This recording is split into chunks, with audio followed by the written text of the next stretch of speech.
اور بخاری اور مسلم کی حدیث ہے کہ نبی صلی اللہ علیہ وسلم نے فرمایا سجدے میں اعتدال کرو، کتے کی طرح بازو نہ بچھاؤ، اپنی ہتھیلیاں زمین پر رکھو اور کونیاں اٹھا کر رکھو۔ ہتھیلیاں زمین پر ہوں گی، کونیاں اٹھا کر۔ اور یہ تخصیص خالی مردوں کے لیے نہیں، عورتوں کے لیے، یہ بات بھی یاد رکھیے گا، کیونکہ عورتوں اور مردوں کی نماز میں کوئی فرق صحیح احادیث میں روایت نہیں ہوا۔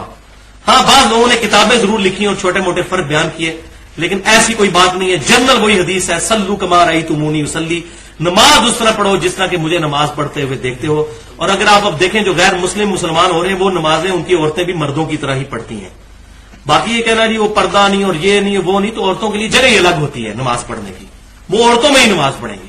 اس حساب سے اگر پردہ نہیں ہے تو پھر مردوں کا بھی تو پردہ ہونا چاہیے، ان کو بھی اس طرح بچھ کے سجدہ کرنا چاہیے۔ اور آپ صلی اللہ علیہ وسلم فرما رہے ہیں کتے کی طرح بازو مت بچھاؤ، تو بالکل یہ کڑک ہو کے جس طرح مرغیاں بیٹھ جاتی ہیں اس طریقے سے نماز پڑھنا، یہ جس طرح عورتیں عموماً پڑھتی ہیں، یہ ثابت نہیں ہے۔